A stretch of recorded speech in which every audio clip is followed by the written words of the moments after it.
Lord build.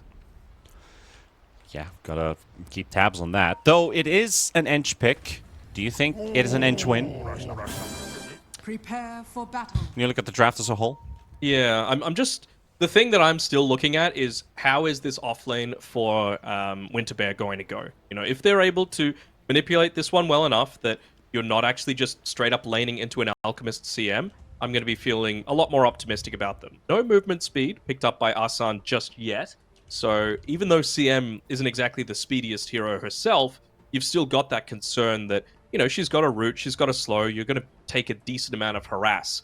But I guess if the bounty hunter's being harassed, he's got a decent amount of armor, he's got a decent amount of base movement speed.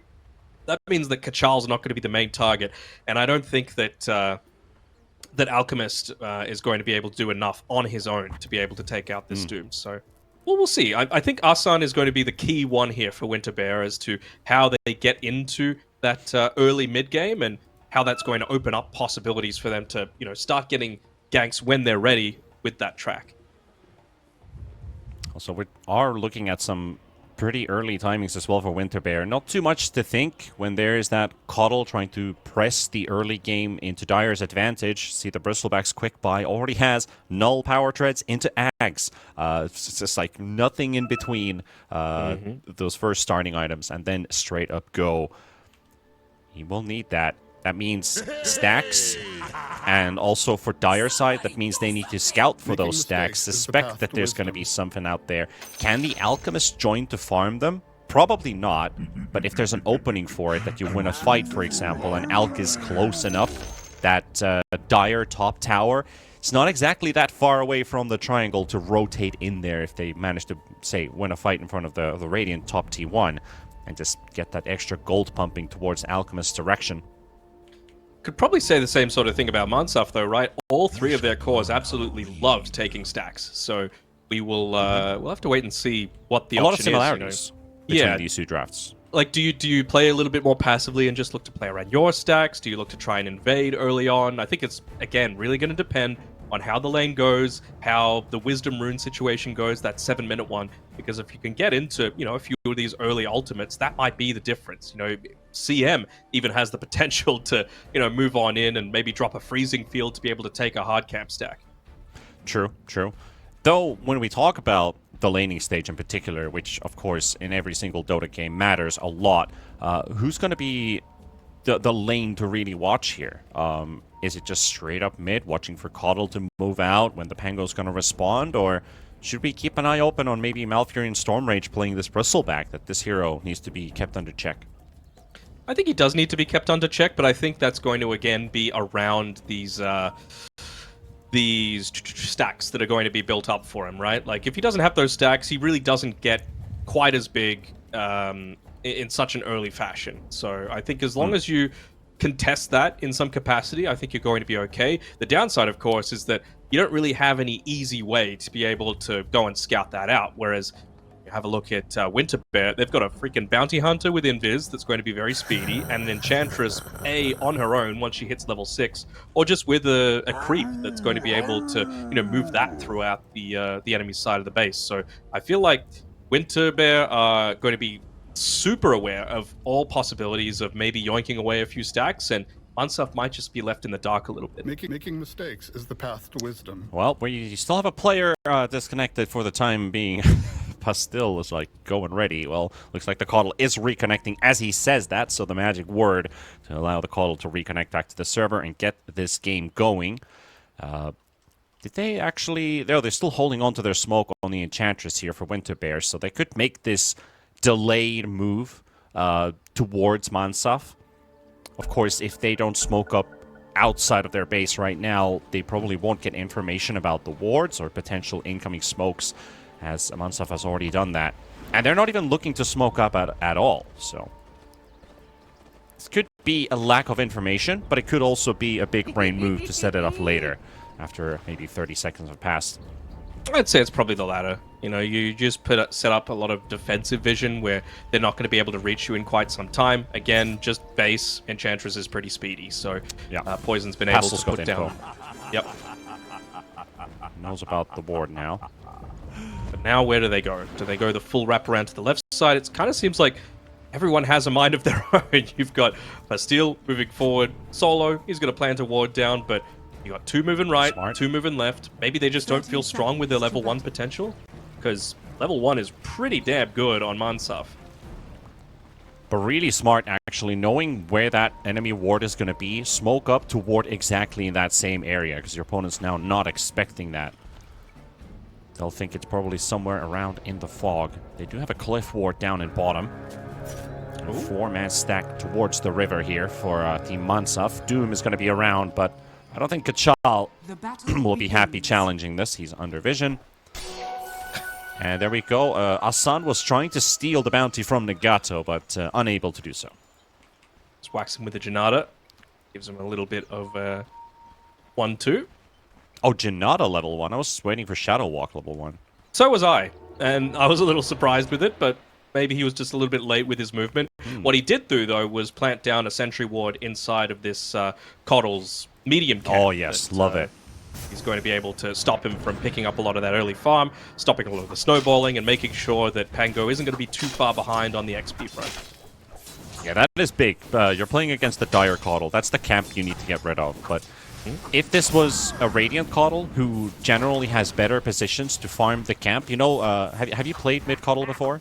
Yep. So you can stack from here on the Radiant side, if you look at the bottom rune half. You can stand right there on the edge of the cliff, there on the X, and you can blast down, and it will stack both of those camps. So you don't even need to go into the jungle. So you can go for the rune, stack it up, get the rune for yourself, return back to lane. And the thing is, most of the time you are going to be able to secure that rune quite easily, just because, you know, you're just naturally blasting the waves out, right? It's going to be going underneath the Radiant Tower, so there isn't too much that someone like a Pango can do to be able to have the time to even just move and secure one of those early water runes. So far, so good. At least on the side of this Coddle, who's just going to be pumping most of the time here. Go from the lane into the jungle. Lane. Now Bounty Hunter in big trouble in the top lane. Asan might just go down for the first blood, and there we have it. That was a huge amount of damage coming out from the level 2 timing of the Alk and the CM. The important thing, right, they shoved out that lane a little bit just to make sure that they got their level 2s before Winterbear did. You made sure to punish this Bounty Hunter going 1 point, early point into the Janata, so really not too much that he can do either.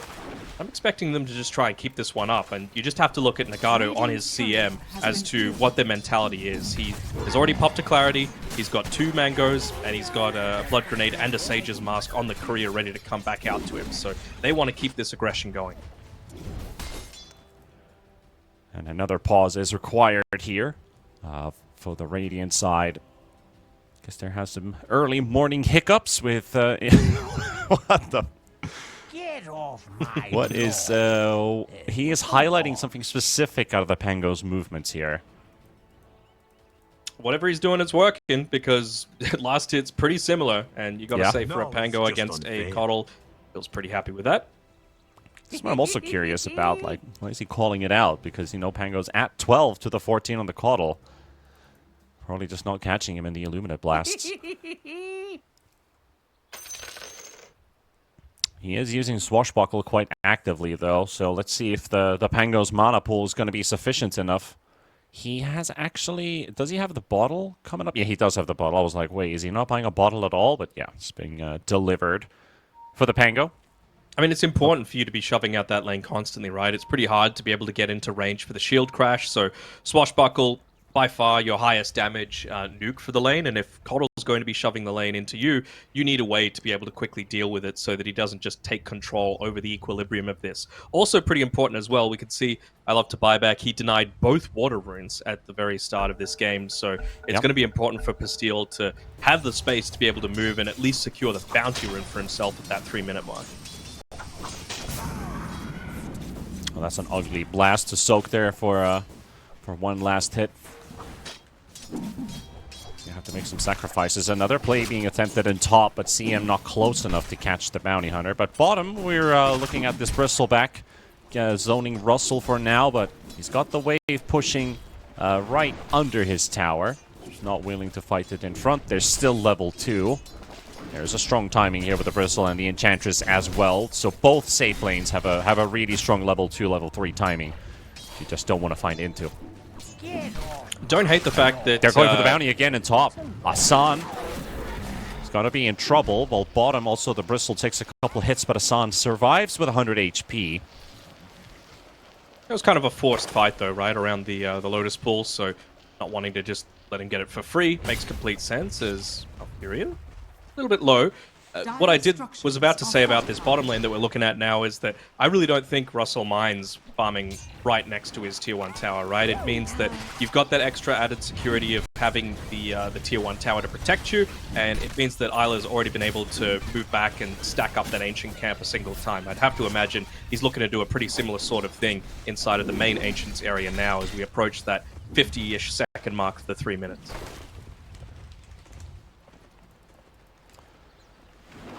So we're going with our standard item builds for the Alk as well. Nothing's changing. I remember the days when you could build this Alchemist in multiple different ways. I think we weren't as smart in Dota as we were back then. Russell, though, getting dove under the tower here, but not enough. Actually, it is going to be enough damage. So the Blood Grenade will finish him off. Power of those rotations that I'm talking about.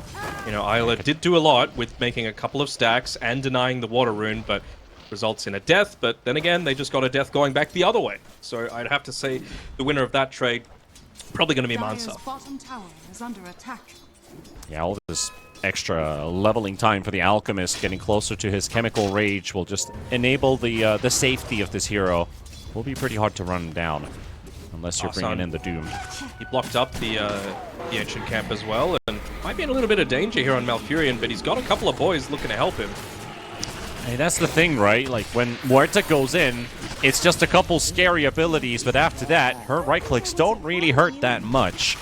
And I'll just run him down quite easily there. So if you don't get the initial burst to work, that's all you have, pretty much. Malfurion, even with just 260 HP, just wants to threaten this Beastmaster.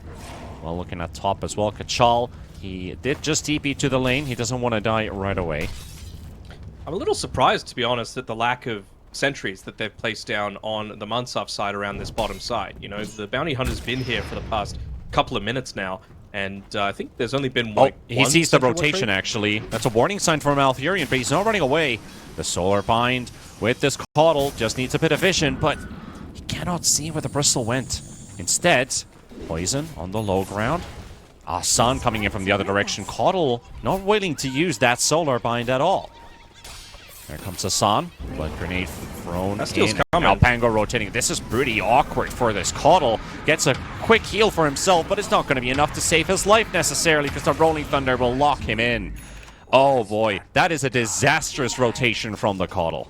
Yeah, doesn't get anything done, gives a kill over to the Pangolier, who you should be crushing in lane, and showing the power of having that Thunderbolt facet was Pastille.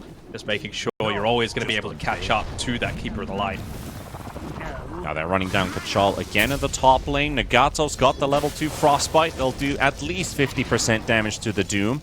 Keep him pushed back. Asan, the TP in. Can they chase Nagato? No Infernal Blade. Will make things a bit harder. I think it's generally fine, though, with Kachal just getting a little bit of this gold from the lane. Yes, Alchemist is winning the lane, but it's to be expected. The majority of it has been a 2v1 sort of situation. Taz going to build up another little stack for himself, and rotation's actually coming from the CM, not wanting to lose. I mentioned the importance of having this Wisdom Rune. 3v1. If he manages to steal that somehow, that would be amazing. But of course, with the dead shot coming out, no chance for Poison. Russell will clean that spree. Asan is hunting the Alchemist, just being a bit of a bully here.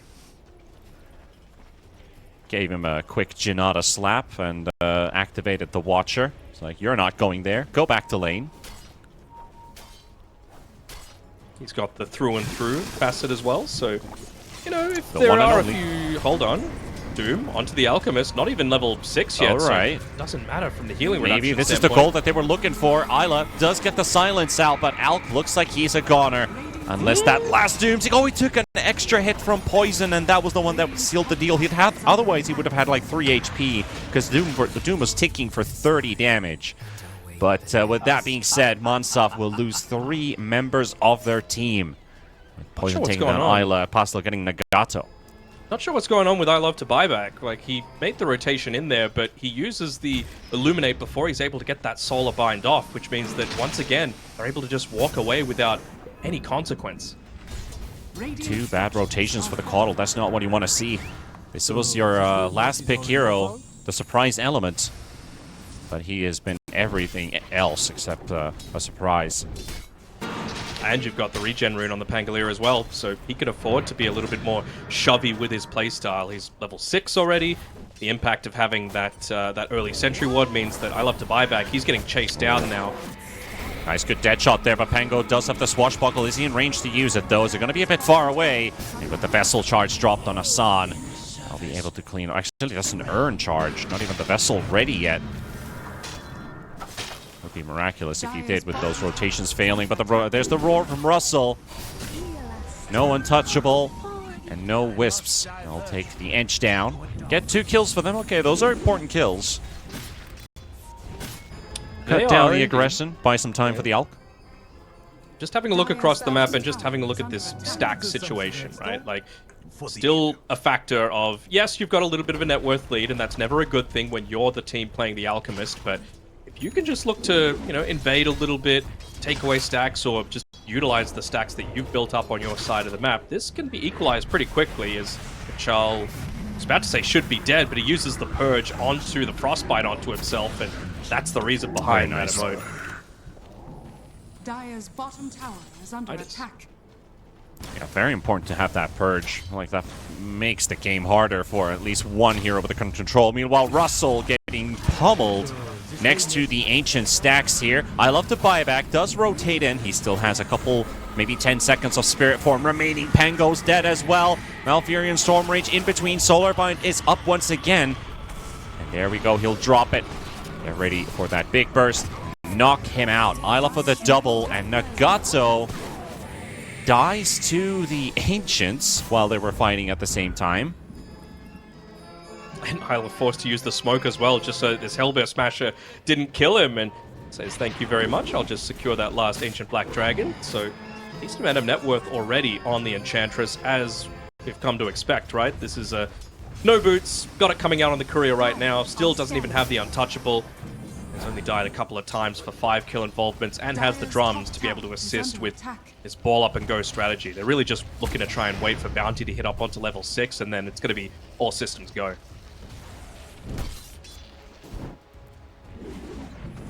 Still a 2k lead here for Winterbear, despite playing versus the Alchemist, but we'll see more about that Alk net worth on paper as we head over to like maybe 4, 5, 6 minutes onward. I will get a proper idea of what's going on.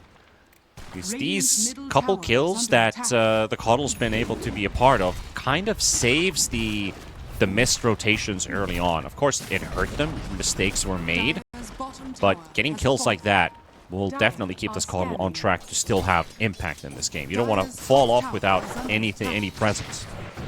I wonder if they're going to be calling out a lot of these rotations coming through now, because it's pretty rare that a bounty hunter is going to be given the space to just farm on his own in that mid lane. But because he's got his level 6 now, might be able to make a different rotation through using the Observer Sentry combination that they've got. But Poison, it's like he's been able to scout that one out right before it was about to expire. So get another nice little injection of gold.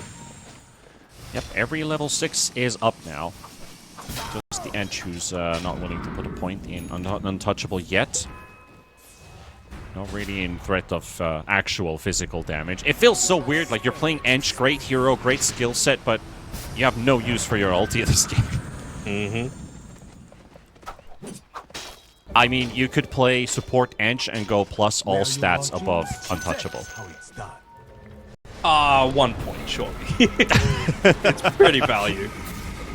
Doom does manage to dodge the first Illuminate Blast, but the overall DPS for Mansaf will be able to take him down. That will be his second death of the game. Purge not going to be enough. Thank you, Purge. I mean, Poison really shouldn't be allowed to do this, right? Like, he's just going and taking a bunch of these Ancients that should be being stacked up for the team. I'll mention it again.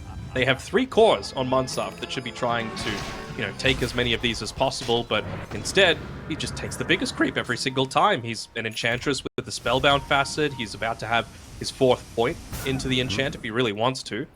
Might choose to stick with 3 just because that maxes out the creeps that you can look to claim anyway, but well, they're going to activate the push because Ags is ready on the Bristleback. CM ulti already dropped there by Dangato. The dead shot cancels it out. It's going to be a support trade. Isla does get the Pierce the Veil off, but also the Caudal in trouble under the tower. They're going to run down Isla up to buyback.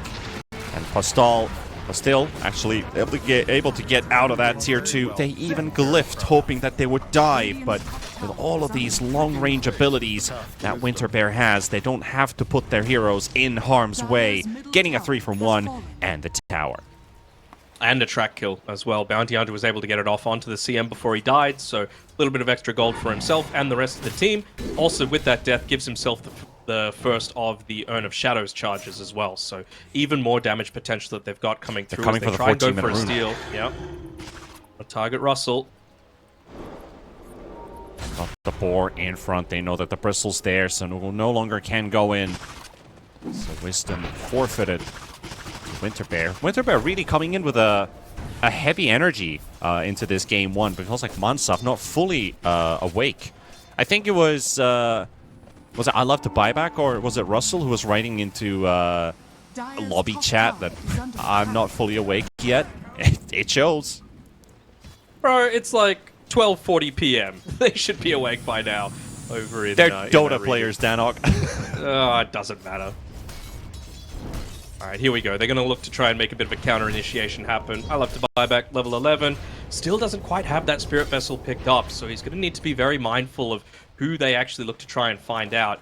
And are they going to be able to get a lot of that that lockdown in place as well? Like, ideal target would probably be Pangolier to try and take him down, but it's like he's the one that's going to be in danger. Poison, you might run into him, but is this the value?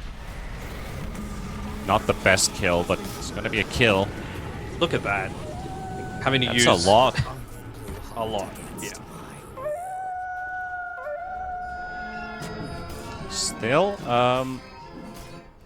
not the best kill, but at least it opens up the top half of the map for a while. All they want is that Axe up on Russell. Really activate themselves. Caudal has the money for the vessel. Just needs to send the courier in to pick up the parts, or run himself to the secret shop right next to him for the vitality booster. I wonder if they feel like they keeping bottom pressured.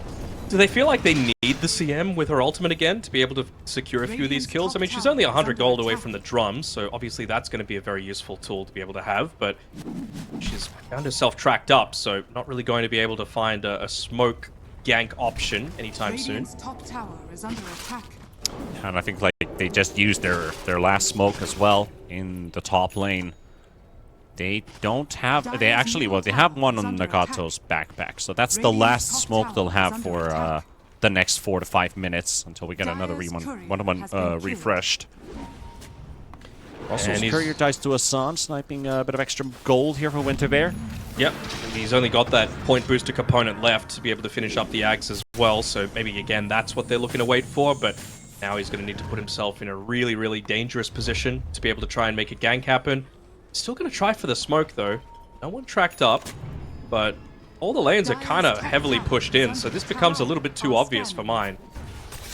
Just once again putting poison on the front lines. Alk ulti dropped as well. They're ready to go in. Russell, Bounty Hunter, will spot him, and he's got no dust with him. Oh, obviously no sentry either. Back, though. Oh, this is a big one. I think he gets a Malfurion with him having no backup around. It's going to be a pretty easy cleanup for them, but how weak will they be after that fight? Because there is people coming in.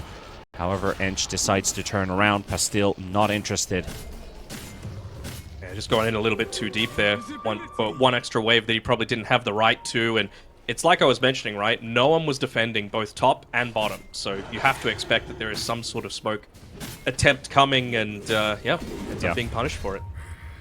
Steal. This invis room. He's right on top of Russell. And Asan applying the tracks here, at least keeping tabs on the Crystal Maiden for a moment. It's still 3 versus 4, and the 5th hero is coming through the portal. Bristle's coming back up in a few seconds as well. They're fighting, rolling in. CM slowed up. Already the blink from the Alchemist straight to the edge. Poison is out. Russell gets the roar. Pango rolling on the spot. His ulti's going to run out, and just now Nagato down as well. 1 for 1. Surprisingly, just supports traded for now, but they can get Isla. Need a TP cancel. Oh, the Doom almost went through, but I'm not sure if Kachal actually canceled it.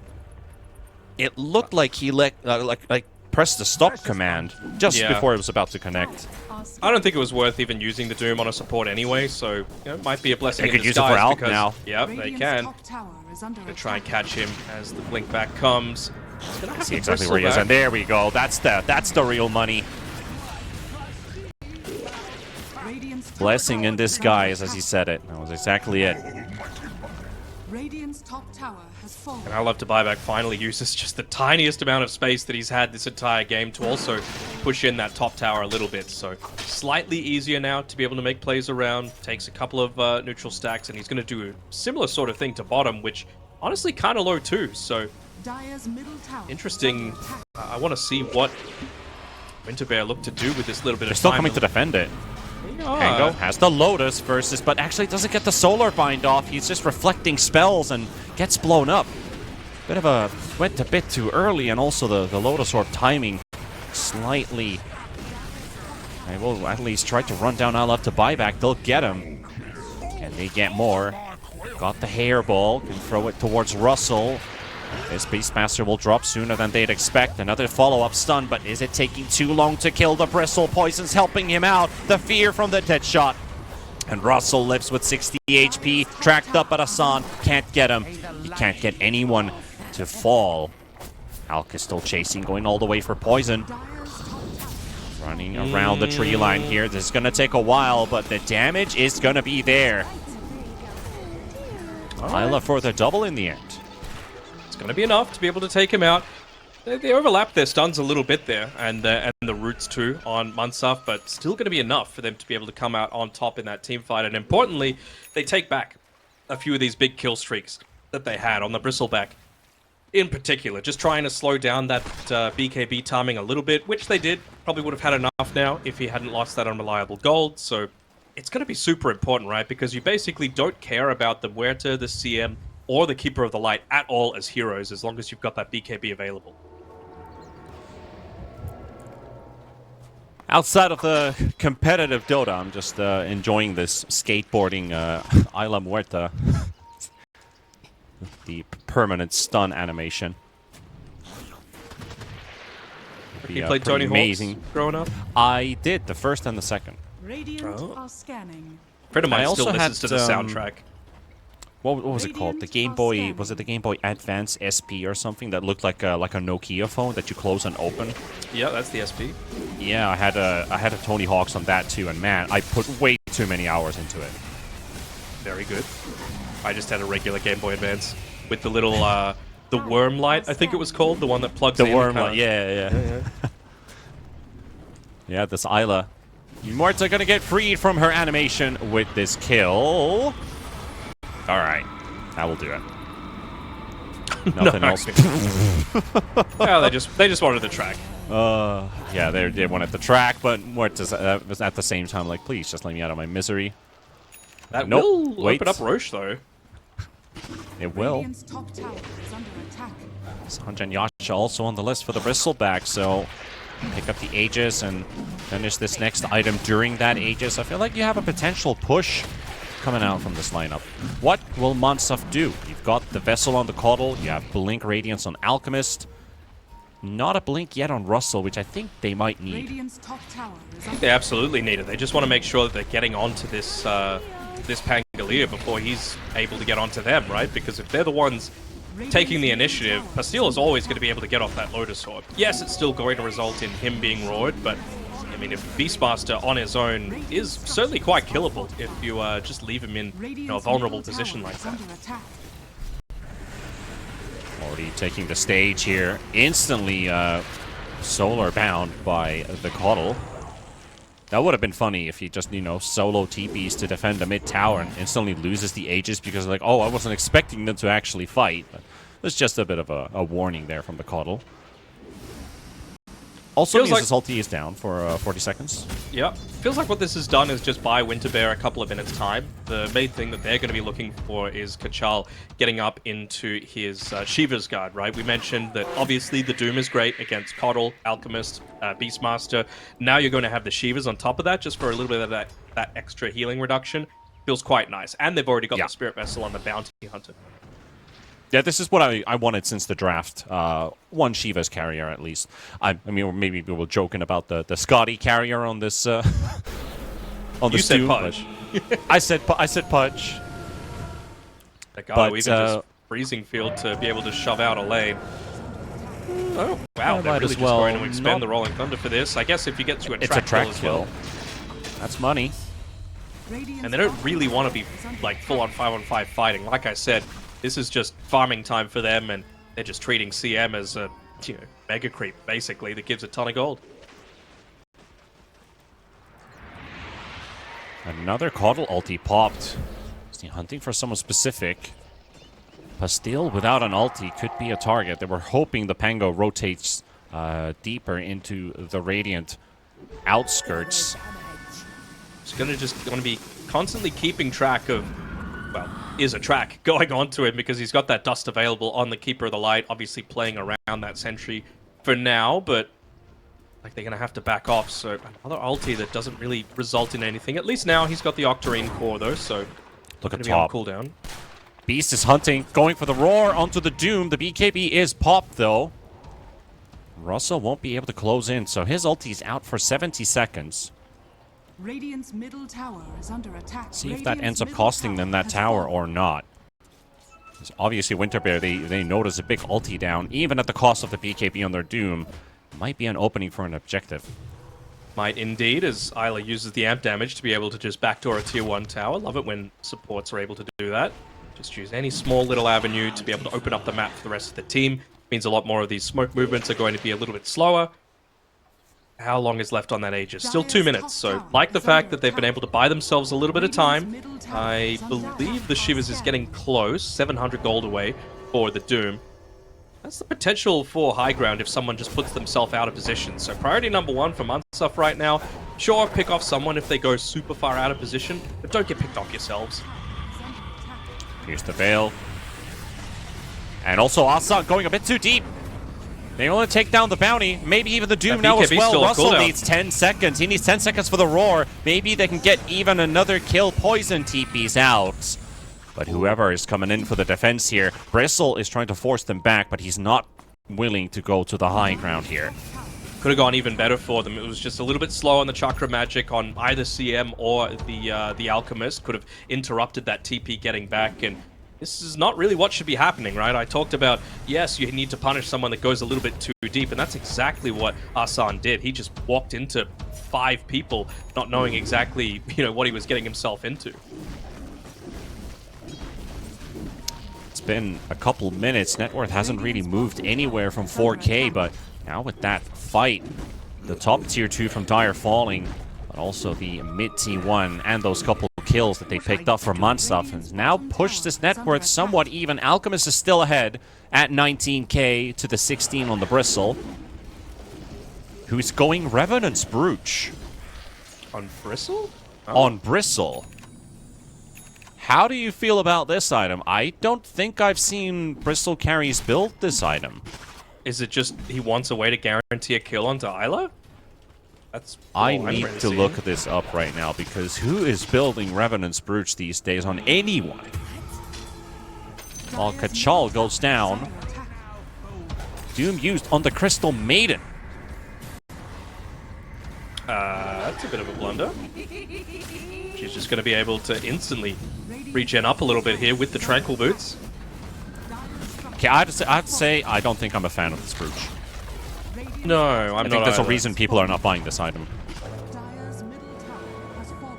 I'm a fan on, like, Radiant's bottom tower when you're is going under up against, attack. like, a Terrorblade, for example, then it can be Radiant good. structures But are fortified. just as is, not exactly. No more games. Isla gets the TP away before the bounty or the Pango gets to connect on him. Bottom tier 2 also gone from the Radiant side of the map. Dire's All middle going to tower Alchemist's is under playbook. attack. Once he has that AC ready, they don't need to stop. They can just push metal to the pedal. Sorry, pedal to the metal. That's the way it's supposed to go. Don't worry, I'm sure there's a lot of Finnish sayings that no one even knows about, let alone. I know there's a Cradle of Filth song, which is I think a cover song, Devil to the Metal. Mm-hmm. Which I've always managed to say out loud. I was like, wait, that's not the reference.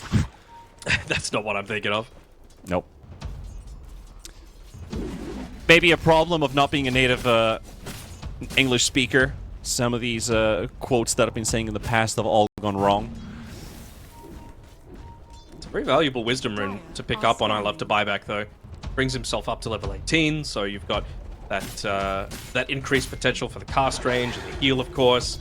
Also brings CM to level 15, so that extra cast range on the Frostbite can be really nice, stopping people from getting onto you, able to get away. She's already got the Gossamer Cape and the Ghost Scepter, and soon to have a Force Staff coming out as well, so lots of additional survivability items coming through for Nagato, because in a few of those early team fights, he was just Is under melting attack. to the Bristleback.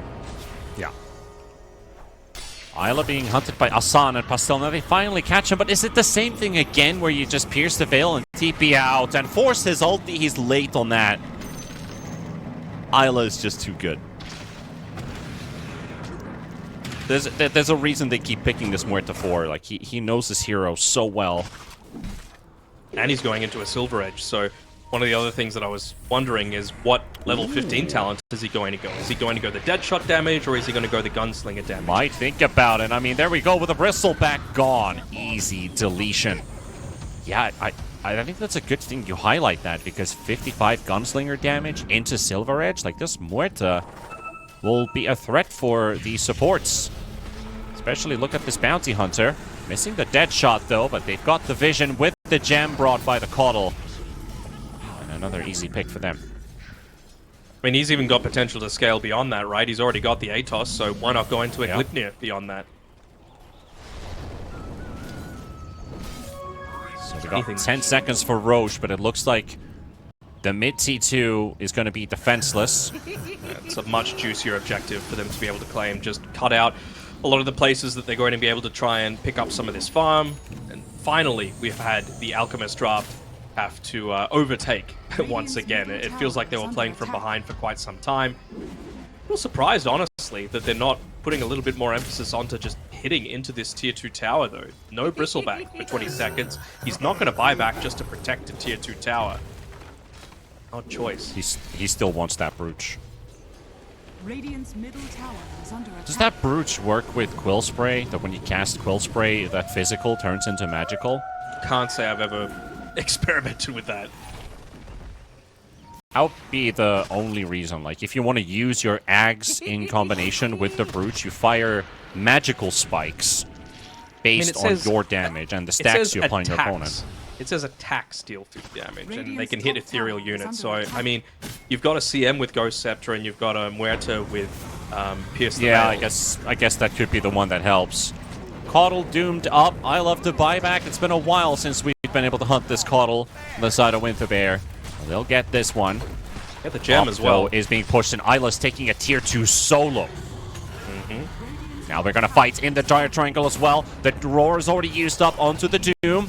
He's got no ulti to fight back, but he's still got that Purge. Slows down the Beast. Nice silence once Another again nice from calling. Isla, and Pango can't get anything off. And now he's rooted and stuck on the ground. Taz will slap him down. Asan finishes off Nagato. They're Hearing stuck in the Storm middle. Rage at the back as well, trying to spray some spikes there. He pops his BKB, runs down Isla. Nagato, who fell before. Asan is the one keeping these tracks up, trying to help his wrestle back out as much as possible, but his BKB is out. Got a ton of movement speed to go with, and even seems to outrun the Solar Bind. Able to get himself away from the Coddle. They jump the Alchemist again, and Asan and Poison. The supports are the ones doing all the heavy lifting. A little surprised that they didn't choose to continue to commit onto that Bristleback. His BKB was gone, but the Blinding Light just pushed him further away, basically acting like a Force Staff to be able to get him to safety. And yeah, was not expecting a death on the Alchemist to come from that, but I suppose the BKB wasn't available. You had that that Spirit Vessel, and this Enchantress is no joke at this point of the game. Not at all. The roar again onto the Bristle, but is it enough to take him down? Russell, he's starting to build up a lot of stacks, but they're able to get him down, and Poison, he will also drop. And that's a gem down on the ground. So at least the bounty gets away, but now he knows his life is also in trouble. Just a fun fact from that previous team fight as well. Asan, he got 25% of his game's net worth from that fight. Makes a lot of sense. Anytime that there's just kill after kill after kill, and you're the one surviving a lot of the time, you're going to be over the moon with that. Now there's 2 charges on the Solar Bind as well for this Keeper of the Light, which such value when you're playing it as this core, especially just to be able to not only, of course, assist with getting kills a little bit more frequently, but it means that you can split up a little bit of how you're looking to try and take these team fights. Big value having a hero that brings extra money into the team. That means that you can also build items that the 3 would normally do, and if he's not building them, you can take over and you'll still fill in both roles, right? We don't have a blink needed on our 4, so he can build a Greaves, a Pipes, a Bearings, whatever he needs to, and you have the Pipe Vessel already up, the Yules lined up. I think we might be looking at a potential Wind Waker game here for Bounty too, and we see a Wind Waker lined up on the Coddle. Yeah, and I mean, he's already committed to the Revenant's Brooch, right? He's bought the recipe, but surely Nullifier feels just as good in terms of like what it's actually going to be able to provide. Gives you a little bit more in terms of right click, is able to stop the Force Staffs as well as that Yule Scepter / Wind Waker. Keeps you like armor versus Beast and Alk. I mean, I guess he feels like this Muerta is the main concern for him, especially now that she's picked up the Silver Edge, so he just wants it so that if he finds her, he can take away that break capability. Look at you all day. Well, the Brooch is flying in, so let's see if it works out. Might be him walking into the enemy team, though. Isla's there. Well, now we're going to get to see if it works. Vessel, BKB. No BKB is a pretty big deal. No one's going to venture through to the Wisdom Rune except for, of course, Isla. Just looking to be that little bit extra sneaky. Brings himself, sure, up to at least close to level 20. But he's probably just going to go... Honestly, either of those seems pretty good, right? The additional Revenants just to guarantee that there's no Rolling Thunder shenanigans happening, and the double Deadshot charges now that the BKBs are starting to wear a little bit low. They just smoked under the Watcher during that pause, so they have full information about the Winter Bear being invis on the map right now. They even dropped the gem down as a bait. Asan, he takes it! What? What a mistake! I don't know, man. That's I odd. was like, are they swapping the gem because they have full inventory slots, or are they actually using it as bait because they know the smoke is happening, drop it down to the ground, and then they're just like, okay, sure, I'll just take this, bye. Mm-hmm.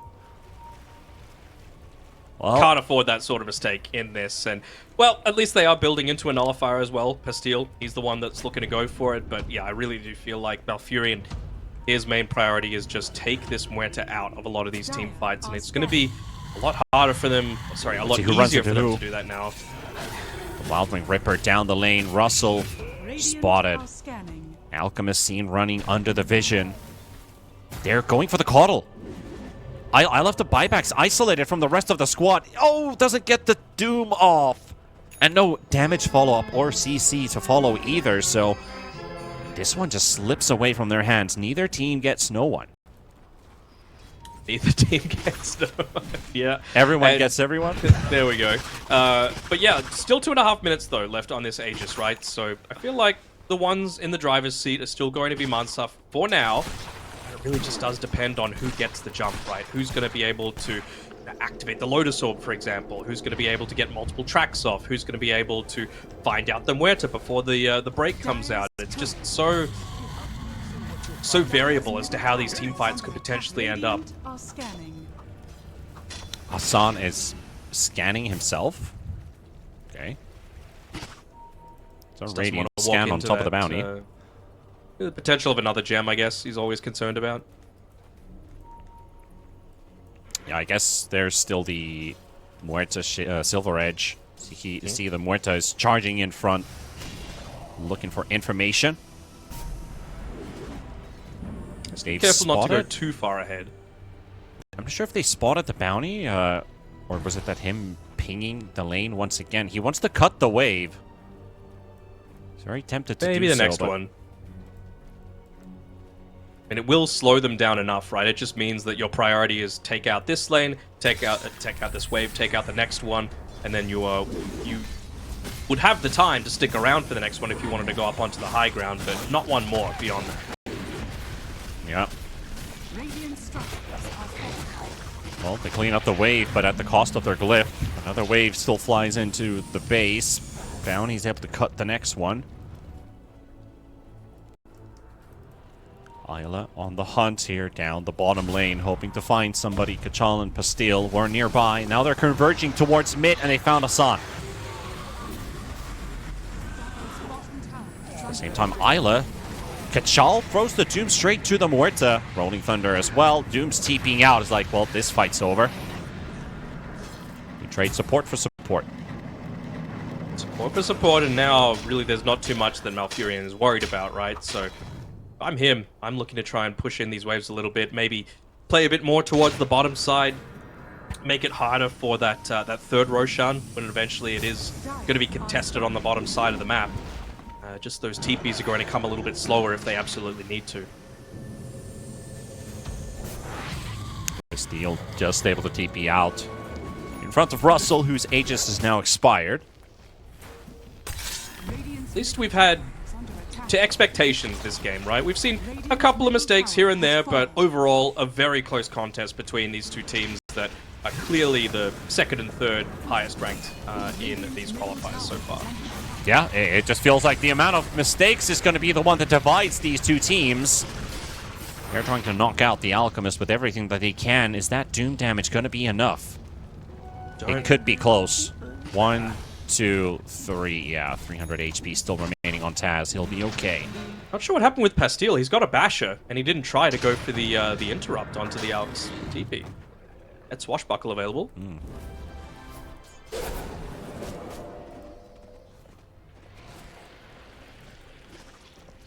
Well, I was just saying about mistakes. The one that makes the least mistakes is more prone to win game one. They've got a nice little, with the friendly shadow, with Asan, a nice little way for whoever gets jumped on to be provided with that little bit of extra protection. Now that he's level 15, he's got the minus 30% damage taken in Shadow Walk, so what's supposed to do against that? Oh, hold on. Found Bastille, I think. He's The edge of that a friendly sentry. shadow. Cutting another wave, Shadow it indeed. seems. This seems like the way to go. Look at everyone, they're coming. Just pops the Rolling Thunder. Is he going to try and get another wave? There's the Shadow given away once again on Hassan. He'll take the bullet, or bite the bullet. Bastille TP's home. Cutting the waves, you know, Rolling Thunder into another creep wave, so there's no way you're pushing that mid lane down. Opening up for Bristleback to showdown in bottom. What are they actually waiting for, though, is my big thing. Like, Pastille is holding on to nearly 5,000 gold at this point. Could be just looking to go into that Octarine core without giving They up might be buyback. fighting now. Isla's in front, smoke's popping, and that's going to be the break on the Bristle. Pops his BKB instantly. And with the Revenant's Brooch active, he can actually hit this Muerta, and Isla doesn't feel too comfortable. That teleport does go through. And it's another BKB charge used, so I'll be on cooldown for 80 seconds for the Bristle. He's got the double dead shot charge as well, so even more control for a lot of these fights. He's been pretty on point with a lot of them, right? Making sure to hit people back into the Coral Blasts when they're trying to get away. I feel like I get the reasoning behind the Revenant's approach, but it still just comes to me as a question of, would the Nullifier not have been better? Because you're not going to find the Muerte in every single one of these the roar. teamfights. Russell trying to solo play with the refresher. He's got Pastille. Not just And Hassan Pastille. is found as well. That's another kill for Mansaf. Pango coming in with a buyback though. Kachal and Malfurion leading the charge, forcing Russell away. He TP's home. Nagato also away. I love the buyback and Taz on the run. There's a refresher.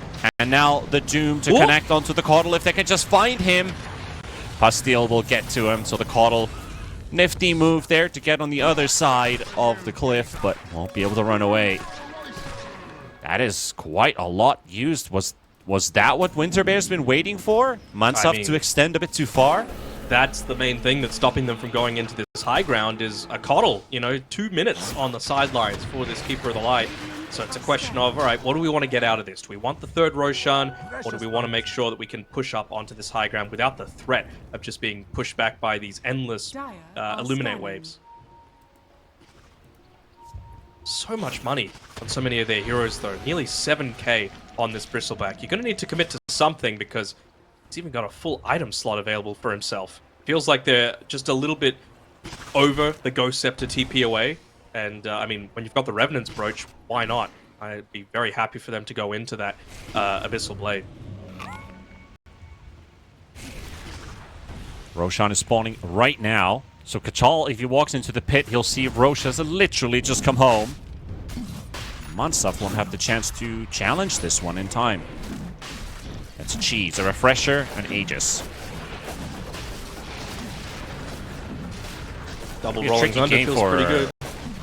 Going to be a tricky game for Winter Bear in general because that is the buyback still up on Pango. If he dies, he's going to be out for quite a long time. That's why he chose to pick up the Aegis, right? Doesn't want to be in danger of just giving the game away. At this point, I feel like you just straight up spend the money that you've got, though, right? Like, you've got Aegis. If you die twice, there's probably something bigger that's gone wrong than, you know, holding on to a lot of this gold at the end of the day, so...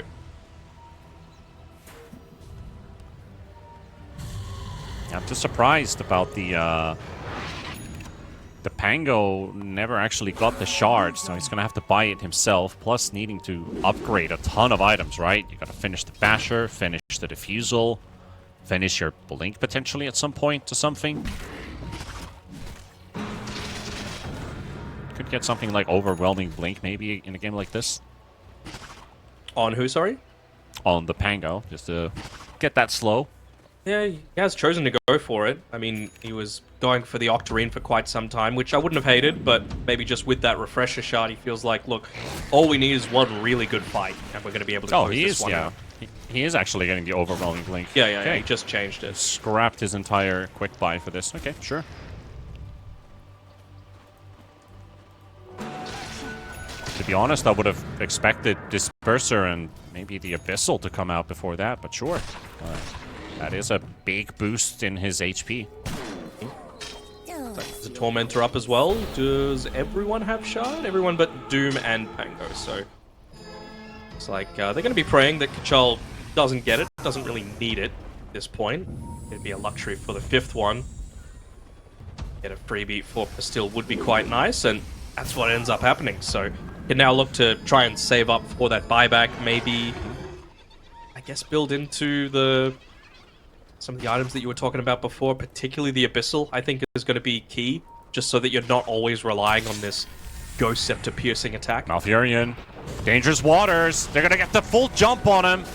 And they're taking him down to 50, and that BKB isn't enough to save his life, he's going to be running for it. And another roar, but they can't see him, the friendly shadow! The friendly shadow from Hassan, and there's your turn. Pastille rolling on Russell, holding him on the spot. The Doom is on him and on the Muerta, a track kill. And they will clean them up. Oh, Hassan, a lifesaver. Taz and the boys, what's left of Mansaf just scattering, delta splitting around the map. Even just some of that residual damage coming through, right? It's not just the fact that they couldn't see him, it's the fact that you have this Radiance Burn going, you have the CM AoE damage, you've got the Drums of Slom going, but that 30% damage reduction ended up saving the Bristle's life, and Nagato, he is going to go down. 3 heroes dead with 2 possibly having to force their buybacks because there is the roar up on the Beastmaster. He refreshed but couldn't see his target to get that secondary roar off.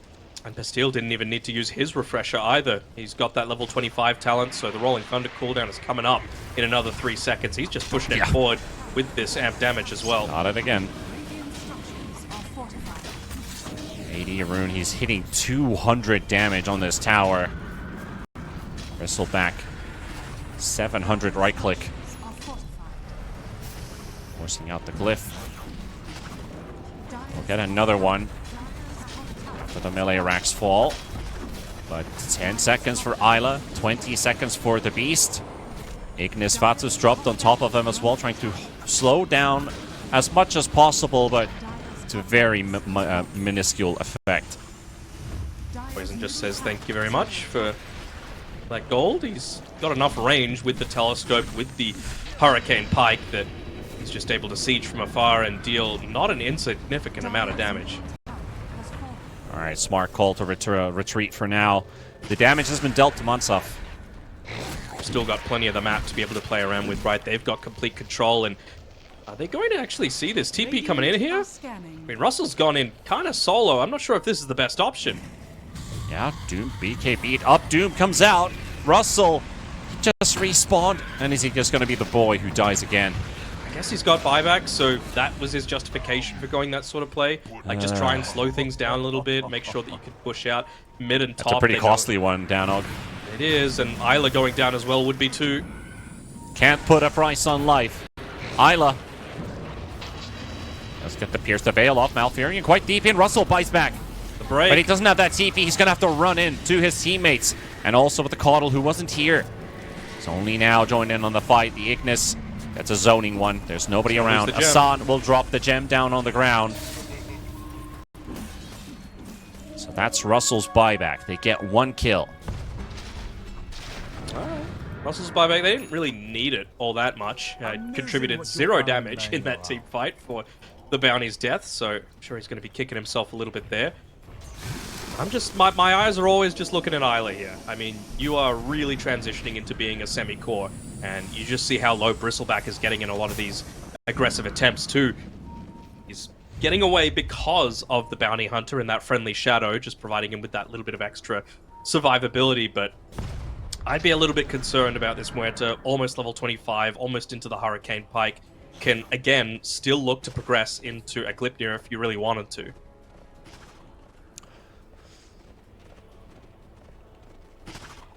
See if they can get that pause 3, pause 2 Muerta up soon. Not be too far away. Are scanning. Kaz also has the Alchemist, the Abyssal Blade on the Alchemist lined up. Sure. And with all the attack speed he has, I would love to see a Hyperstone on this guy. Silver Edge, just Silver straight up Edge buys it out. instead. Okay. Radiant are scanning. I think that's a good swap, knowing that they also have the gem. Sorry, they don't actually have it. It's on the Ench now.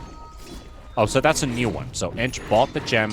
Muerta also has the one Winterbear used to own. Really, who sees who first is going to tell us quite a lot. The might see Alchemist. Charging towards Taz. There's the blink stun. The Doom comes out. Taz could use some help from someone, but I think he's just gone. Without any backup. He just Caudal with the fought Wind out. Waker. Can't cliff himself to safety. Force staff to the side. BKB's popped all around, and he won't have a way to get out. They just lock him in, and Nagato That gone might be too. game. Mansaf just fell apart. In one single chase, Winterbear finds their opening. This is it. And that's, yeah, this is it. This is just game over. Just like that, GG. 50 minutes, and the game ends in 20 seconds. Are under attack. It really just felt like that game, it still had plenty to play out, but if you're going to get caught out, it's got to be with buyback. They were just forced to commit to try and save this Alchemist who was in quite a poor position. He went in deep. He didn't blink back to, secure his own safety after picking. If he does go for the Orchid, that means the Puck also needs to reply with the Yules, slowing down this game a lot, which means the SF will get his time to shine. The TA Power Prepare Spike for battle. might get a positive or negative impact from it. Classic core player mentality, just wanting to focus all on them. I'm looking at the supports. I'm looking out for the little guy. Poison is the one that I've got my eyes on. If he's able to get that blink dagger around that mark that you were talking about, the 16, 17 minutes, then I think that could really be what decides this game. And We're gonna fight in the level river. 1 fight. Already a 2-man stun. Isla's down to half. He'll bite some time with the bubble, but Puck has to run away, and Isla's put himself in a world of hurt, as that's going to be a first blood instantly with the Dolans. Getting the first kill. Kachal. Quick payday there. Poison is doubling their rank gain or loss this match. Let's go. Double down. Make sure you do that, by the way, at your pubs. Like, 30 anytime, seconds never to battle. double down at the very start. Always just wait for 5 minutes until the 0 second mark. Sorry, 5 seconds until the 0 second mark. Because what if a team fight goes horribly like that? What if you feed 4 kills for nothing? Then suddenly you're like, well, this game's probably done. Oh boy. Is it a minus 50 game or a plus 50 game? For Poison. MMRs are looking pretty even, so The battle I'm gonna begins. say it's a plus 50 game. Exactly plus 50. All right. Them being in the lead as well, it can't be too high on the positive end. Maybe plus 44, plus 45. It was close though. 50 plus minutes in game number 1. Look at bottom. A trap has been set. Yep. But will the Yep. trap spring? Don't think they saw Poison hiding here in the tree line. They just get a glimpse of him now, and I feel like they know if he's going that far forward. Isla pinged the lane as well, right on the money. There's no reason for a Lion to be that far forward solo. So, you know, you got to play the player rather than just play the game a lot of the time. Well, we're going to be dropping meld strikes on boars. That's going to be our answer to the zoo. Top lane And as it is well a going to be zoo an game, interesting one too absolutely. with the Enigma Clockwork. They can always trap in the Marcy, prevent the Shadow Fiend from getting too many hits in, and of course starting with Rebound. Got that quick jump stun. Of course it is super short range. It's like me in primary school. Never good at the long jump? I mean, I'm tall. I was actually pretty good at the long jump, but I only got my height a couple years after. I think I was like, I don't even remember how tall people are in like 1st or 2nd grade. I guess people are like 150 are like your tallest, I guess. And I'm 194. All right, subtle flex. I'm just saying. I'm just saying I'm a giant. You know, that's all it is. I was in Serbia a couple of weeks back doing the relog LAN, and I ran into Harry Freak. You probably know Harry, and that was one of the only times after Soxa when I was like, damn, someone looks tall, and he's like 196, and Soxa's like 210 or something like that. That guy's I wouldn't say a didn't giant, realize but Harry Freak he was is that really tall. I would have said Harry Freak probably average height, like 180 something. I thought so too. You know, like that's what the thing is. Like I see Tsunami doing, was it like TI8 or TI9 opening the entire international. Hold on, bottom. Holding on to that thought as Isla will drop this time around. It'll be the 2nd kill for Winter Bear. But some talents makes are anything work. surprisingly tall when you see them live, and some are surprisingly short when you're like, oh. Odie Pixel is huge. Yeah. Well, he's huge as in tall, yeah. Yes. What did you think I meant? He's a jolly chap. Had some good talks. So I think the funniest one I ran into was 22 Stockholm Major. Tsunami came up to me in the audience and he was like, T Panda, I want you to stand up tall so I can measure our height. And I'm like, what? That was our first interaction ever. I was like, okay, sure. Sure, why not? Also, How is, like, as a Finn, by the way, are you like tall, average? How's it all work? 'Cause I know Scandinavians are tall on average. Yeah, I would say men's average height's around like 175, 76, something Really? like that. So I would have said 180. or close to 180, I guess. But when someone's tall, they're actually tall, and then the majority is just like you feel like their average height. But I don't think the same goes for like women.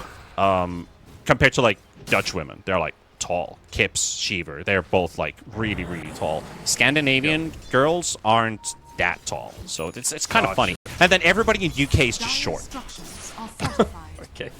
Just calling Sheepo out, huh? Oh, hold on. Shadowfiend's been caught out up on this top Taz side. and Hassan, well, Hassan is really not going to survive this overwhelming damage, is he? And that's going to be an lasting presence stack. It does feel everlasting with 70 seconds of a buff for you to clean these waves now. Maybe that's the thing that they need to nerf. 70 seconds is nuts. Like, if it was 20, That would be a little 20, bit more reasonable. 30, maybe even 40. Like, I would accept that, but 70 is just way too long. Because there was this one game where Shadowfiend and the team, they take Roshan because they have 2 stacks of lasting presence. From that Radiant's Rosh Pit to the tier 3, he still has his stacks going up, and the heroes he killed are respawning. He still has the stacks.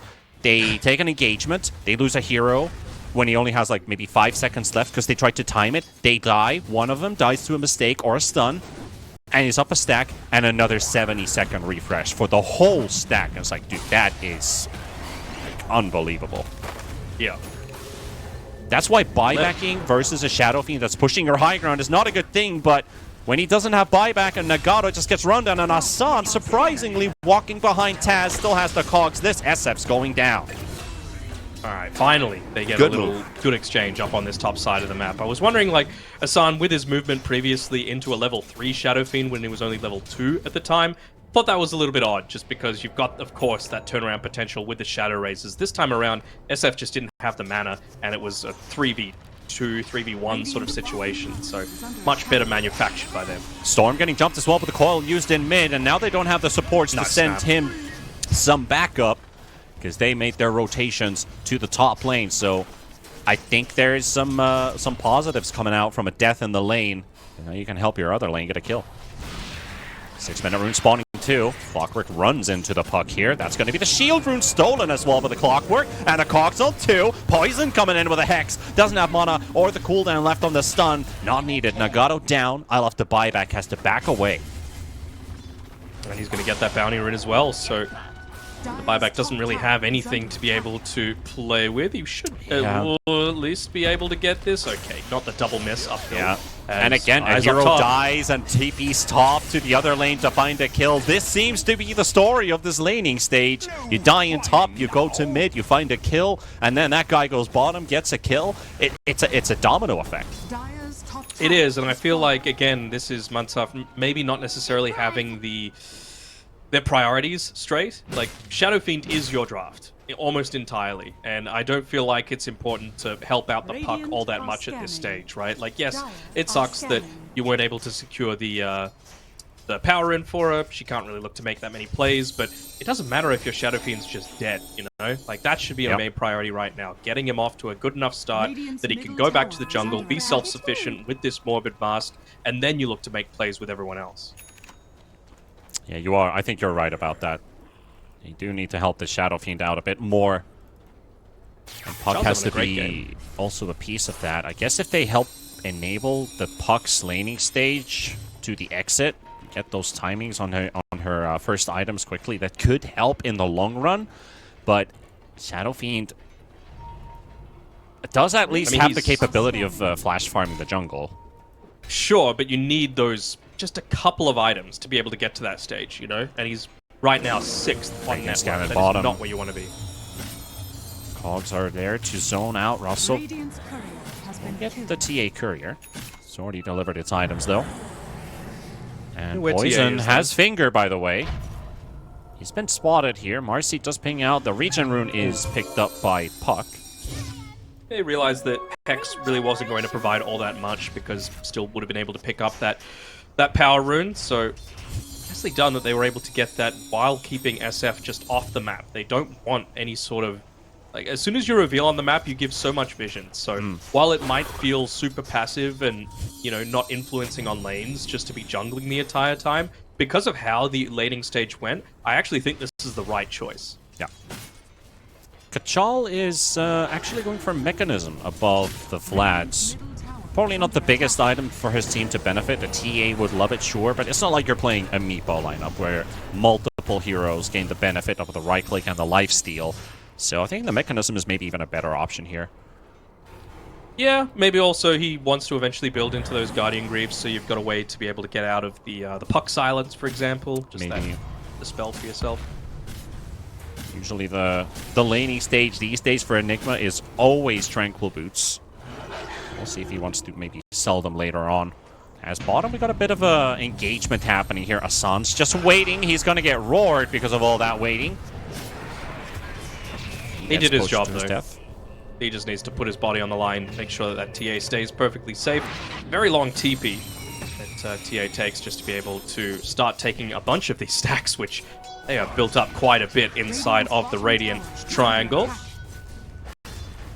Yeah, nice So you move should- for some extra money. Yep. Let's Poison have a little bit of that extra golden XP in the mid lane as well. He's already level 7 prior to 10 minutes. He's having a great game. Yeah, he's higher in experience than the Beastmaster from the offlane position, so having a great game. Radiant's bottom tower Gato, has fallen. level 5 at this point in time. Can't really do anything on his own. Mech is 100 Same. gold short for Kachal. This could be a group up here for Winter Bear. Actually find the Marcy, but the stuns are already used.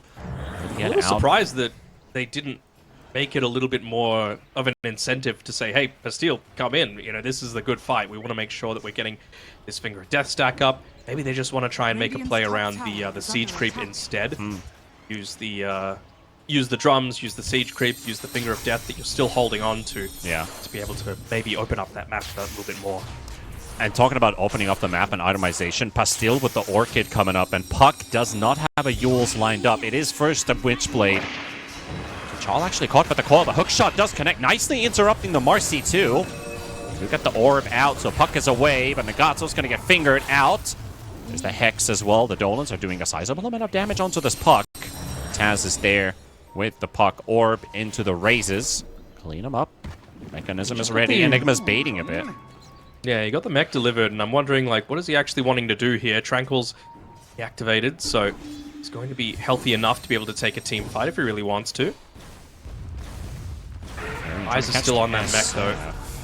Is under attack. Roar used just for the Lion, really recognizing Mechanism the heal. Is strength. it enough? Kachal gets the black hole, but the bubble from Isla. Nice quick reaction there from the SD.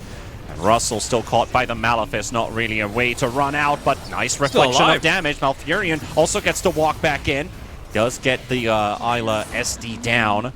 The temple deep. And now opening up that tower. Dolans are here.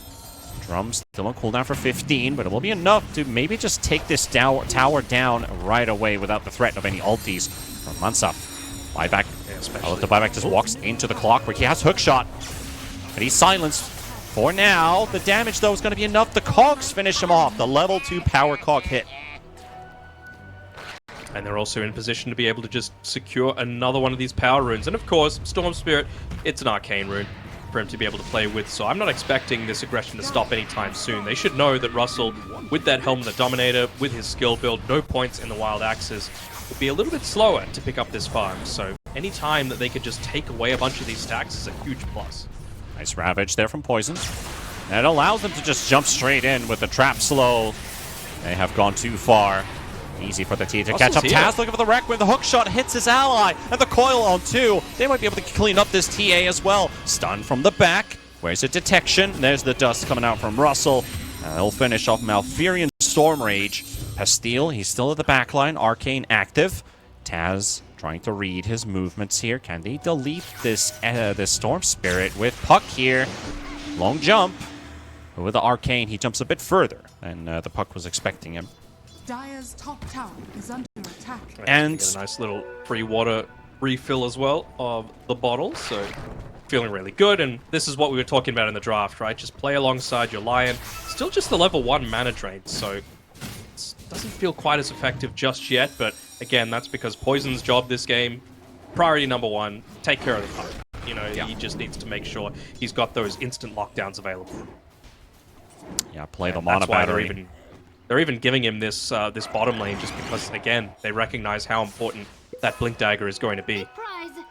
Yeah, that mana drain will Radiant's definitely middle tower is under play a big attack. role, considering how long these fights might take, at least for Mansaf to finish off Winter Bear, because Kachal has lined up the Crimson Guard for this Enigma, which will make them sizably more durable. Not exactly the hero that builds up into a lot of HP to get huge benefit out of the Crimson Guard. Take Centaur, who's like the game's best hero to carry the item. But it will be enough, at least at the start of the fight, before SF gets lasting presence stacks. To prevent him from maybe even getting any. True. Stop it before it even becomes too big of a deal. Talk about a proper security guard.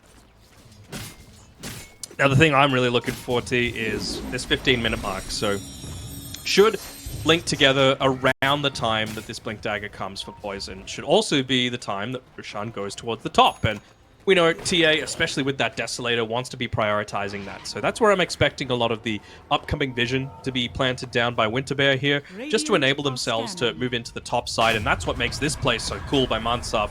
They realize that this is what they're playing for, so try and preempt things a little bit. Take the team fight a little bit earlier. The Rocket Flare comes out by Hassan, and it seems like they want to fight this. Waiting for the steal, potentially. He's got Nagato on his side, so nobody's coming out of the pit. 500 HP, and there we go. But the Aegis is already picked up by Taz and Hassan. He only gets a 4-man cog. Can they capitalize? Oh, Nagato pushed away. The follow-up stun and the black hole. Nagato can't interrupt it. That's one down. Can they get more? They're cleaning them up. The Aegis is gone. Russell will fall. And just like that, nobody's scouting, but Puck coming up to the pit. Taz loading up the Requiem. The turnaround fight, taking 3, and Malfurion to fall. Get them out of the way. The turnaround was even better for Mansaf. It just seems like they were lacking one person in both of these team fights, right? Like, imagine if Puck was there the entire time. You probably don't get that black hole off. You probably, don't even lose a couple of heroes. You don't lose the Aegis, but at the end of the day, for Mansaf, like you mentioned, the turnaround is all they could have possibly been hoping for. 4 points in the lasting presence for this next 70 seconds. So he is just going to, as well as use the kill bounties from that previous team fight, like an absolute beast farming up the jungle. Yeah, you had Marcy with the Solar Crest as well in that fight, soaking up some of the damage TA was dealing early on. Just, even with the Marcy not being able to actually help to break the black hole, just that presence of Sidekick and the Solar Crest gives them that quick turnaround. That Blink Dagger reveal. As the Hex caught on the puck, but Lion pretty much alone here. TA trying to look for Sideblade spills through their trap. Only hits once. Now the SD ulti from Isla. Hassan gets the hook shot out. There's the Storm coming in with the Orchid. Puck's in trouble. He's going to need some help here. The silence is going to take him down to the grave. Nagato going to be followed up as well by Pastille. He wants Isla though. That SD seems like they can already finish off the Marcy kill, so SD is out, and Malfurion will clean up Marcy. Even Hassan just dropping the GG branch, making sure that Nagato knew that he was about to go down. And, well, I was about to say that probably wasn't the most ideal Blink reveal just because of no immediate follow-up coming through, but we've got all those people that are able to make that sort of play, and the amp damage, of course, just turns it so much further in Winterbear's favor. Yeah, it was enough to keep them interested. Lion not exactly the most durable hero out there. You usually suspect this hero to disappear if he goes in alone without any proper backup, but lives just long enough to get the rest of his teammates to get the second fight going their way. I would have given a Mike Tyson reference, but he didn't really win any of the rounds in the boxing match, so... You don't think he won round 1 and 2? I thought he did alright. He did alright. He was just a 58-year-old man that gassed out after that, unfortunately. Yeah, but still a legend, A lot of people at that age would not even step into the ring. However, Pastille, he wants to jump on Russell. He's got a bit of a brawl going with him. 3 versus 1, that's an easy start. Nagato's coming in for the rescue, gets the Solar Crest, but not enough to turn the fight. Now the hook shot's onto him. Is there anybody else who wants to save their buddy Syndrome? Not really. The Black Dragon is the one that gets punished. And the stun still connects on Isla from Poison. Taz is trying to hold the back there. Here comes the... Oh, he got silenced before he got anything off, and now the puck's like, wait a minute. Oh, that wasn't supposed to go that way. Save your mate, Syndrome. This is what happens. This is reminding me of the first series we covered, Danog, in the qualifiers, where the puck would show multiple times and never get a single button pressed off. Yeah, and I don't hate the ST dying there. He just was a little bit greedy. He went for the D ward on the observer that they had set up inside the jungle. But for Puck to be that close by, even SF just hit the cogs a couple of times just to maybe provide an avenue for escape, that's a big mistake for me. I think what he wanted to do was get the AoE silence first, knowing the storm's in the front, and then follow it up with a coil. Unless it's just like you coil and then you're silenced by Orchid and don't get to do much and just standing there and your ulti wears off. But still, mistakes were made from Mansaf. One good thing, though, that came out of that fight is actually SF hitting level 15 and getting that presence aura affecting buildings. So if they can find some kills now on the side of Mansaf, they can convert to quick pushes. clever little play by Pastil. It didn't pay off for him, but he's just hanging around with his Invis rune on the top side of the map, above the tier 2 tower, where you naturally would feel quite safe, but Puck. no one at the time wanted to back up. Okay, their Invis runs out. They're not sure if there's dire vision, so they don't go for the puck dive. Not enough information if there's other heroes around, too. A lot of teams would have made that play. They would have just directly jumped him. The worst part, honestly, for Mansaf about how, you know, that last fight went in particular is just Storm Spirit getting so much closer towards the Blink Dagger. That's really the only thing that you're worried about because, you know, if you're quick on the fingers, you abuse the turn rates, no one's going to be able to stop you in your tracks, right? Like, Beastmaster needs to be able to wind up that roar. This is what they were waiting for the puck to show. Yules is ready on the puck, though, but he's going to die to the Remnants as soon as he comes down on Hassan. Wants to make sure with a hook shot. And there's no escape. Kachal gets to push the top tower, too. His whole team is going to get to connect, so that's a tier 2 and a kill. Look at all those Eidolons. Like, it's just so oppressive to have all of this going up against you. And they're doing their best to try and make something happen on the bottom side of the map, but I'd be a little worried if I was Taz. Like, he needs to clear out this wave, but he is solo at this point in time, and they are not lacking in ways to be able to catch Pastil him out. might die here with that jump. He's taking way too much damage from the Thunderhide. That unit goes straight through armor pretty much, but Russell is going to get taken down by the majority of numbers. Hassan, 15 seconds for the hook shot. Keep the chase up the trap slow and Isla. He knows where he's going to be. There's the bubble. He's dead. Fortunate for the Shadow Amulet to have a cooldown these days. Good. I thought you were a support player, Danok. Nah, it's more... the only time I see Shadow Amulet is when, you know, you get your griefing mids picking up these times. Oh, yeah.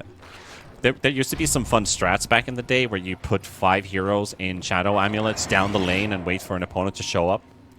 That was like... Did that work out often, or...? In high ground defenses, it might work, you know, like you're hiding right at the tier 3 tower. That's when people weren't smart enough to put sentries on the lane where you're pushing at. So it could work, but it's a one-trick pony. Won't happen twice in the same game. Unless you were playing against old techies, and people still make the same mistakes running into mines. More unfortunate. It's a bit of a dum-dum question, but with the Lion Shard, do you know if you use it on, for example, the Storm Spirit, do the 2 additional beams hit enemies, or is it only if you use it on enemies originally? I think it's only on enemies originally where it just spreads out. That's what I was anticipating as well, and sure we're going to see it as they're just walking around trying to farm. But I'm not 100% sure. I'm pretty sure. I would feel like if there's an enemy nearby, you could... At least there was some point a patch where the mana drain catching a secondary target range was like absurdly long. Like the mana drain distance was huge. And because it was doing damage, it was breaking blinks on, say, a Batrider, for example. It's like you randomly catch a Batrider from the side, and it's like, oh, suddenly he can't blink. And as well, just with Poison, like, he's still only got 2 points in that mana drain, right? So even with their supports, they've got scaling capabilities, and the extra bonus is they know that they've got the damage to be able to take this Roshan when it respawns. Of course, with the TA, with the third eye, they can see Roshan's respawn timer. It's going to be down bottom for about 40 seconds. So do they want to set up for that, or do they, again, they want to go that slightly greedier route, guarantee that it's going to be up top with plenty of vision, because down bottom is where Mansaf is almost entirely grouping right now. They have taps on the puck's position. These traps are giving quite a lot of AoE vision. Puck is also feeling a bit afraid that the moment he's going to get jumped, he's going to have to insta-pop the Yules. And with the TA, with the Aghanim Shard, that is much more of a factor with that silence. You can't just be standing around on your own. It's also a pretty big deal that they were able to secure... I'm not sure why they're really using the Rocket Flare. They should know that Roshan isn't up, but maybe just checking if they were inside the pit waiting anyway.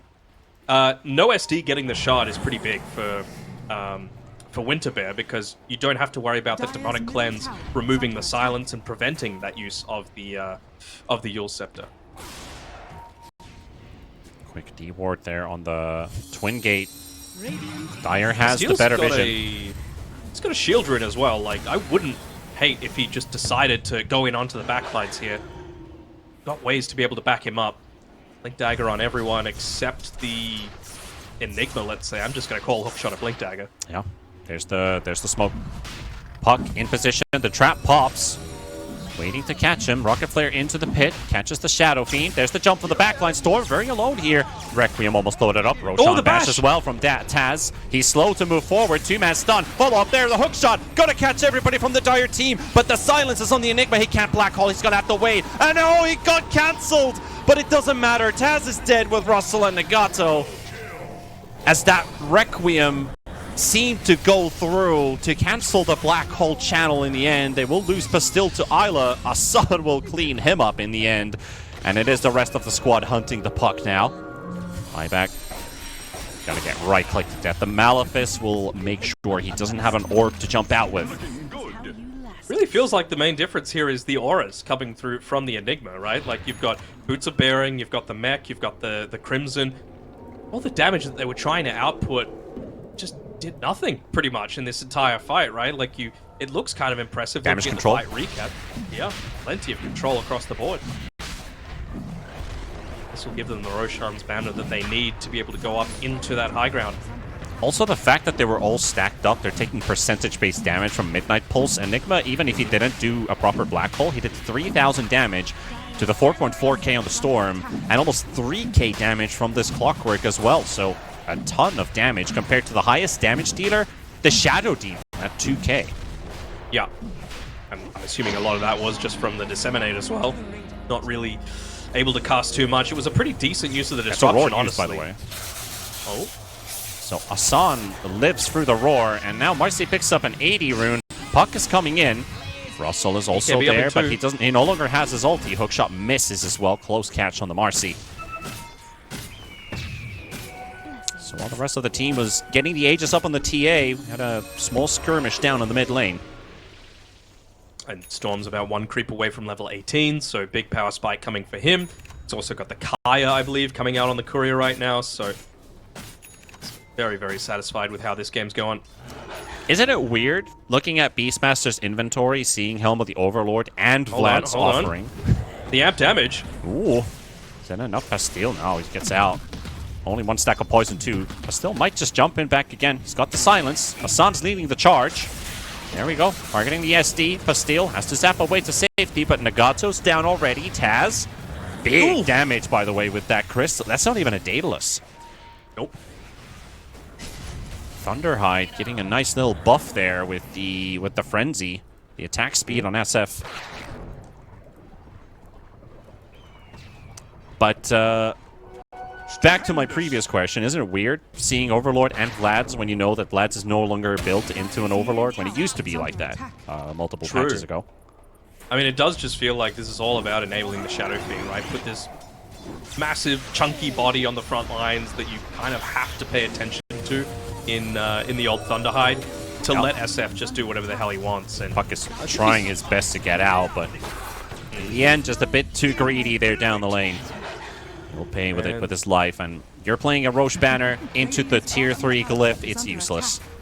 it's completely useless, and I'm a little surprised that they were opting to pop it that early into the piece. That, again, this is one of the downsides, though, of playing this support duo. They don't exactly have the greatest ways of being able to, from range, gain aggro over the creeps, so it's just going to be a completely free set of racks for Winter Bear, looking to try and close this out and get a 2-0 going into that grand finals against Enigma Galaxy. Looks a lot more one-sided than the previous game. 18,000 gold ahead, 87% in win probability for the Radiant side. Looking for yet again another rematch versus the top teams from MESWA. As their previous qualifier runs, the Elite League 3-0'd by Enigma Galaxy. The ESL One Birmingham qualifier 1-2 in the third place matchup, or fourth place matchup versus Enigma Galaxy. A third place finish in the close qualies versus Falcons 2-1. Have to go to last year to ESL One Kuala Lumpur, where Falcons also took them 2-0 in the third place matchup. So they have not won a finals closed qualifier. It's always been that case of so close yet so far with them, and they're looking to try and rectify that. They're looking real good. They're looking clean in this. I like how they've been playing around a lot of their timings to pretty good effect. They've just slowly moved across the map, realizing that, you know what, there's no real need to split up. Hassan goes in on the puck. There's the phase shift. Might even have to use the Yules right after. Storm's are going to get roared up, though. Pastille will go down. That's one hero out. The coil is on 4 heroes, by the way. Enigma's going to have to wait for a bit. He doesn't even have to blink, and they're just turning this one around. They're forcing them all away. Malfurion gets some big hits, finishes off one. Enigma's just deciding to TP away. Can the TA get out? Puck blinks where he blinked. Nagato coming in with the instant buyback. They're like, we need to secure this kill. Can they catch that TA in the end? Malfurion chased by Russell. Hassan with the zoning cogs. You gotta be careful with overextension, because that is a lot of damage this TA does. They need the Smart C for this kill. Puck is dying. Puck is dead. And they will finally get that Aegis out of the way. Blink is off cooldown, though. The poison misses. He blinks out. He managed to juke them for now. The trap is there as well to apply a slow. He might be able to get out. Clockwork is still around as well. He's got that hook shot. He might just use his life to buy time as he does the jetpack, but TA still not safe. Russell is close up. Marcy is nearby. Another trap placed down. And he doesn't blink to the high guard. He's stuck. The Hurricane Pike gets a couple pokes. Russell dies to the crit. The toss back to the low ground. And there comes the Lion. What? They shouldn't be able to turn this one around. At least the Lion is able to clean up Isla and Nagato. And he's Invis. Mana sucked away from Taz. This chase cost them just too much time. And it's a trap.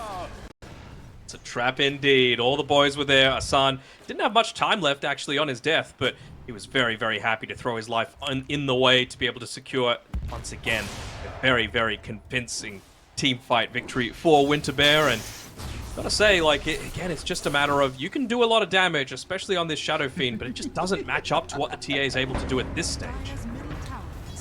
Yeah, just talks about some real guerrilla warfare, losing the original team fight, but just reminds me of that short film movie with the Tinker cleaning everybody up and chasing the CM for so long she finally gets killed, but the team has respawned, the Tinker dies, and it's GG. Let's see if this is straight out of the movie. They able to pull the creep, but by the time, I guess people rezzing quite soon, they're feeling a little bit anxious about things. So TA's up in 20 and they have Outpost. They do, but SF's also going to be up at that point in time, so if they do feel the need to continue pressing on forward. Lincolns is lined up for the TA, knowing that is the one thing, the SD ulti or the roar from Beast. Just render him vulnerable to damage. I wouldn't even hate seeing Pastille go one of those, probably the Lincolns, to be honest, because that's the main thing. What else is actually targetable towards this this Storm Spirit? I guess the Yules, but like you'd need to like Yules Roar, which is probably pretty difficult to do. Yeah, and if you Yules, that just puts the puck in a weak spot, right? Yeah. The TA traps, the Orchid Silence. They've already all got their shards. It is a split of money. It's a bit of a bounty for the boys. That is an almost 1.5k gold swing. Almost picking up that shard. Well, Tormentor, I mean. Just trying to catch someone who's tried to retreat on their own, but good patience coming through from Winter Bear, not wanting to split up too far. They don't have the Aegis to be able to play around with, but you just don't want to be caught solo. Might be Puck that ends up getting himself caught out here. How quick is Poison? He sees the Lion, and Lion's gonna get jumped on. How quickly do they react? Storm's waiting, Enigma's also waiting. He doesn't have to blink. And there's the Black Hole from long range. With the Aether Lens, he's bringing everybody in with that Ags. And that's 2 of the damage dealers gone. Russell will use a Panic Roar to hope that they can get out. Nagato ends up disposing his buddy. But they are not getting out alive. And Mansaf, that might have just been the moment that ends your tournament run. as Yeah. GG is called 34 minutes into this one. Winter Bear will once again advance to play against Nigma in the grand finals. We will see what the outcome of that one is. Again, just really good coordination coming through from Winter Bear in that last team fight. You know, I was looking for the SD, like, where's the